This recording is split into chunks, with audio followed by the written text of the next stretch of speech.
네, 안녕하세요. 매부리원 여러분, 매경 이선희 기자입니다. 10억 분양가 시대, 앞으로 청약 시장은 어떻게 될지 오늘은 좀 그 이야기를 해보려고 합니다. 저도 진짜 궁금했거든요. 그러니까 앞으로 이렇게 분양가가 10억이 되면 청약 준비하셨던 분들은 어떻게 해야 되는지, 그리고 기존 구축, 기존 구축 아파트들 그 시장은 어떻게 되는지 정말 너무 궁금한 거예요. 그리고 앞으로 그럼 이런 분양가는 떨어질 가능성은 없는 건지, 그래서 제가 요 부분 앞으로 청약시장 어떻게 될지, 분양가는 계속 오를 수밖에 없는 건지, 이런 거 취재한 내용을요 오늘은 같이 공유를 해보려고 합니다. 얼마 전 이편한 세상 용인 플랫폼시티, 그리고 이제 광명자이, 요거 분양가 보고 놀라신 분들 많으셨는데 요 두 단지가 국평 기준 10억이 넘었죠. 근데 청약 경쟁률 보고 또 놀랐어요. 정말 미달될 줄 알았는데 선방했다는 그런 결과였습니다. 물론 예비 당첨자 배수 5배수를 채우지는 못했어요. 그래서 계약률을 봐야 한다, 뭐 이런 얘기도 있지만 여하튼 우리 기대와 달리 그 가격에도 청약을 넣은 사람들이 많았다는 게 아주 인상적인 포인트 같습니다. 자, 이 얘기가 왜 중요한 걸까요? 분양가가 너무 올랐다고 생각을 했는데 사람들이 이 가격을 받아들이고 청약을 했다는 점입니다. 그러니까 시장은 이미 분양가를 받아들이고 있다는 거예요. 3년 전에 수원이나 이런 수도권에서 분양을 할 때 우리가 국평 기준 분양가 4억에서 5억이면 비싸다. 아, 그래도 할까? 좀 이런 생각이었는데 요즘은 기본 10억이라는 거죠. 자, 그래서 이런 10억 분양가 시대에 앞으로 청약 시장은 어떻게 될지, 그리고 이렇게 분양가가 10억이 돼 버리면 분양가는 더 떨어질 가능성은 없는 건지, 오늘은 그런 전문가분들과 함께 그런 내용 제가 이제 들은 바, 취재한 바 같이 여러분과 나눠보도록 하겠습니다. 네, 분양가가 왜 안 떨어질까요? 그러니까 사실 집값이 떨어지니까 분양가가 떨어지길 기다리는 분들도 많았습니다. 무섭게 오르던 집값은요, 작년부터 하락 추세였죠. 그래서 2021년 전고점 대비 40% 폭락한 단지도 나왔습니다. 그런데 분양가는 떨어진 느낌이 안 들어요. 오히려 올랐다는 느낌이 들어요. 실제로 올랐습니다. 부동산 R114 자료를 보면요, 올해 4월까지 전국 아파트 평균 분양가가 평당 1699만원, 1700만원 꼴이에요. 그런데 이건요, 작년과 비교하면 11%나 올랐습니다. 그리고 2017년하고 비교하면 46%나 올랐어요. 평형별로 보면요, 청약시장에서 인기가 좋은 전용 602야, 그러니까 24평, 26평, 전용 5구 이런 아파트들 평당 분양가가요 2,349만 원으로요 2천만 원이 넘었습니다. 이건요, 지난해랑 비교하면 21%나 오른 거고요. 2017년이랑 비교하면요, 96.1%나 올랐습니다. 그러니까 배로 오른 거예요. 2017년에는 평당 분양가가 1,198만 원, 1,200만 원 꼴인데 지금 2,300만 원이 된 거예요. 그러니까요, 우리가 2017년에 5억 하던 곳이 요즘은 10억에 공급된다는 얘기입니다. 그러니까 서울 이제 수도권 아파트는 진짜 국평 기준 10억이 어떤 뉴 노멀, 그러니까 기준이 됐다는 거죠. 그러면 아니 집값은 떨어지고 떨어졌는데 왜 분양가는 안 떨어지냐, 이런 생각 하실 수 있을 것 같아요. 우선은 아파트 분양가 최근 올해 들어 어떤 상승은요, 자재비, 인건비, 이런 공사비가 많이 상승했습니다. 그리고 또 고금리, 금리가 높았죠. 그러다 보니까 공사를 하는데 건설사들의 금융 조달 비용이 늘어났죠. 그러다 보니까 또 비용이 올라갔습니다. 또 민간 택지 분양가 상한제, 요게 이제 없어졌죠. 그래서 분양가 그러면 기다리면 분양가가 떨어질까요? 사실 이러기는 좀 어려워 보여요. 왜냐면 인건비, 물가 상승 이런 걸 감안하면요, 분양가는 올라갈 수밖에 없다는 거예요. 그러니까 요즘 공사 현장 가면 5년 전 가격으로 원자재를 구하기는 거의 불가능하다고 봅니다. 그러니까 여기 기사 보면요, 한국건설기술연구원 조사 결과 2015년에서 2019년 17.3%였던 건설 공사비 지수 상승률이요, 2020년부터 지난 2월까지 28.6%로 증가했다는 겁니다. 그러니까 30% 증가했다는 거예요. 그러니까 실제로 건설 공사비가 오르고 있다는 거예요. 그러면 기다리면 분양가가 떨어질 수 있을까요? 이게 또 중요한 포인트인데 이제는 분양가를 누르는 분양가 상한제가 없어졌습니다. 사실 그동안은 정부가 분상제로 분양가를 눌렀죠.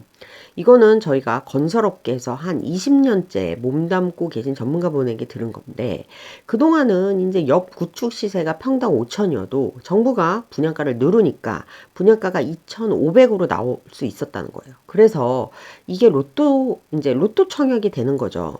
그런데 이렇게 정부가 가격을 눌러주는 분양가 상한제를 없앴으니까 당연히 분양가도 옆에 시세 따라서 나오게 된다는 거죠. 그러다 보니 로또 청약도 당연히 없어지고 분양가도 오른다는 겁니다.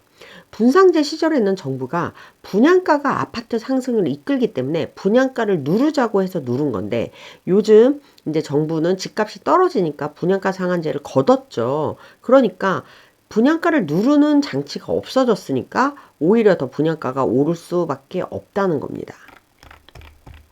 자, 그러면 우리가 기다리면 분양가가 떨어질까요? 이게 되게 중요한 문제인데, 또 이제 박원갑 위원, KB국민은행 부동산 수석 전문위원님이시죠? 저희가 이분과 통화를 했을 때는요, 박원갑 위원님은 분양가는 우상향한다. 그러니까 분양가가 계속 오른다면 내 자금력을 넘어서게 된다. 가장 중요한 건 내 자금력이 되는 한도에서 청약을 받아야 한다. 그러니까 만약 자금이 안 되면 입지가 좋은 구축이라도 괜찮으니까 신축 프리미엄은 인정하지만 가장 중요한 건 입지니까 구축이라도 사라 이렇게 조언을 하셨습니다. 분양가가 떨어지길 기다려서 떨어진다면 모르겠지만 분양가는 떨어질 리 없으므로 왜냐? 짜장면값 오르듯 건설사 자재비, 공사비, 인건비 다 오르므로 또 분양가를 깎아주던 분양가 상한제도 없어져서 분양가가 오르므로 결국 중요한 건 뒤늦게 나중에 나오는 분양일수록 분양가가 오를 수밖에 없기 때문에 지금이라도 내 자금 한도에서 된다면 얼른 청약을 받아라. 그리고 만약에 청약 그 분양가 감당할 만약에 그런 상황이 안 된다면 비슷한 어떤 입지라면 구축이라도 결국 입지가 중요한 거니까 청약을 받지 못한다면 구축이라도 내 집 마련을 한번 생각을 해봐라. 이러한 조언이었습니다. 자, 그러면 이렇게 분양가가 오르면 어떻게 될까요? 신축 아파트는 계속 비싸지겠죠. 그러니까 최근에 분양한 것일수록 최신일수록 아마 비쌀 겁니다. 그렇다 보니까 오히려 그렇게 보면 사람들이 그러니까 최신 신축은 아니어도 약간 준신축이에요. 10년 이내 준공이라든지 5년 이내 준공된 아파트가 오히려 싸 보이는 효과가 나올 수 있겠죠. 비슷한 입지면. 왜냐면 그 아파트들은 공사비가 오르기 전에 분양한 거니까. 그래서 오히려 만약에 신축 분양가가 계속 이렇게 올라간다면 준신축, 준공 10년 이내, 준공 5년 이내 아파트들을 주목하는 그런 효과도 있을 것 같습니다. 그리고 마찬가지로 비슷한 입지라면 리모델링 잘 된 구축도 오히려 이렇게 눈길이 가겠죠. 향후 짓는 아파트는 급등한 원자재 가격이 반영돼서 더 비쌀 건데 그렇다면 입지가 같다면 구축도 대안이 된다. 10년 이내 준공한 아파트라면요. 과거 공사비가 반영된 것이기 때문에 가성비 측면에서 유리하다. 이런 의견도 있었습니다. 이 의견은 고준석 대표님 의견이었고요. 자, 그러면은 높은 분양가로 이제 미분양이 나지 않을까? 이런 또 생각을 해볼 수 있을 것 같아요. 왜냐면 분양가가 높으면 그거를 감당할 수 있는 실수요가 줄어들 테고 그러면 당연히 건설사 입장에서는 미분양이 나겠죠. 그리고 미분양이 나면 할인 분양을 할 텐데 그런데 이러한 전망에 대해서도 전문가 분들의 생각은 또 어땠냐면요.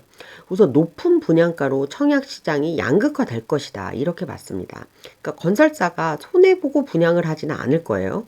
그러니까 철근, 콘크리트 값 다 올랐으면 인건비, 그 다음에 원자재 값 다 올랐으면 결국 분양가도 올리겠죠. 그렇지만 만약에 이 올린 분양가를 수요자들이 받지 못하면 미분양이 날 텐데 그래서 이제 지방 같은 경우는 아주 입지 좋은 곳, 그러니까 지방에 자금력 있는 실수요자분들이 받아줄 수 있는 곳들, 그런 곳들 위주로만 공급이 될 테고, 그러니까 아무래도 공급이 줄겠죠. 그리고 수도권도 공급은 줄겠지만, 예를 들어 서울처럼 전국구 투자자들이 붙는 곳은 이렇게 요즘 시세로 분양을 해도 사람들이 사잖아요. 그래서 공급은 줄겠지만 그렇게 크게 공공의 악성 미분양을 우려해서 어떤 분양가가 떨어지는 그런 사태는 아직은 오지 않을 것 같다. 이런 어떤 전망입니다. 어, 부, 여기서 왜 그러냐면요. 수도권은 청약 규제를 다 풀어서 청약 가수율을 넓혔다. 전매까지 가능해졌죠. 그래서 과거에 실수요자들만 참여하는 시장이 더는 아니라는 거예요. 그렇기 때문에 요즘 수도권 분양은 거의 다 소화된다. 이렇게 박원갑 박사님께서는 이렇게 해석을 했습니다.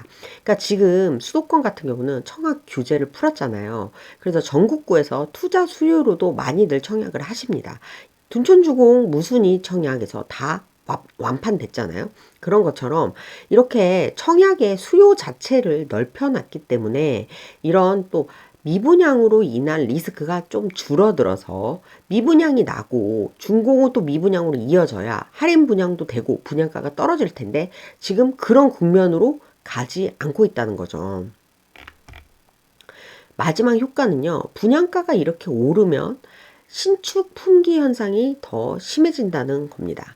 그러니까 공사비가 급증을 하잖아요. 그래서 요즘 재건축, 재개발, 정비 사업이 잘 안 되고 있습니다. 기사 보면요. 시공사는 조합에 공사비를 요즘 시세에 맞게 올려달라고 하고 또 조합은 우리 이렇게 못 올려준다. 지금 이러면서 맞서는 곳들이 굉장히 많습니다. 그러다 보니까 공사가 미뤄지는 거죠. 그러니까 조합은 나는 평당 500만 원 생각하고 이걸 지금 시행을 했는데 공사하는 이제 건설사는 아니 요즘 시세가 7배, 평당 1,000원 받아야 된다. 공사비 올려달라. 이러니까 아니 지금 조합들은 이거 못 받아들이겠다. 왜냐면 수익성이 떨어지니까. 그래서 공사가 지금 지연이 되거나 스톱되거나 아예 진행이 안 되는 곳들이 많아지고 있습니다. 자, 그러면 어떻게 되죠? 우선 신규 정비 사업장들은 아무래도 아예 공사를 재개할 수조차 없을 거고 또 그렇다 보면 결국 공급이 줄겠죠. 실제로 공급이 줄고 있습니다. 주택 인허가 실적, 주택 착공 실적이요. 이렇게 지금 많이 줄고 있는데요. 주택은 착공 후에 2, 3년 뒤에 또 인허가 뒤에 5, 6년 뒤에 아파트가 공급됩니다. 한마디로 착공 실적이 감소하고 인허가 실적이 줄었다는 건요. 미래에 주택 공급도 감소한다는 겁니다. 주택 공급이 준다고 바로 집값이 오르지는 않아요. 하지만 공급 부족은요, 집값 상승의 요인이 됩니다. 그러므로 집값 상승기 때, 이번 집값 상승기 때요, 신축이 더 많이 올랐죠. 실제로 신축이 집값 상승을 견인을 했습니다. 이것처럼 향후 2, 3년 뒤에 또 5, 6년 뒤에 만약에 어떤 집값 상승이 될 어떤 환경이 무르익었을 때 이렇게 공급까지 부족해지면 충분히 집값을 자극하는 요인이 될 수 있다는 거고 그때는 신축이 더 귀해져서 신축이 더 오를 수 있다. 이런 해석이 나옵니다. 물론 집값이 오르고 내리는 데는 여러 변수가 있어요. 그렇지만 아무튼 중요한 건 공급 자체는 지금 2, 3년 뒤에 많이 줄 것이다. 왜냐하면 급등한 공사비와 어떤 부동산 시장 분위기 이런 걸로 인해 실제로 지금 착공 건수가 매우 줄고 있다는 겁니다. 자, 오늘 방송 재미있게 보셨나요? 우리 매부리언 분들의 생각은 어떠신지 궁금합니다. 청약 기다리시는 분들은 어떻게 하실까요? 분양가가 떨어질 것으로 보시는지 아니면 분양가가 계속 이렇게 오를 수밖에 없다고 생각을 하시는지 그렇다면 우리는 지금 청약을 받아야 하는지 구축 매매라도 해야 할지 여러분들 의견 댓글로 남겨주시면요. 앞으로 취재하는 데 많은 도움이 될 것 같습니다. 오늘도 방송 시청해 주셔서 감사합니다.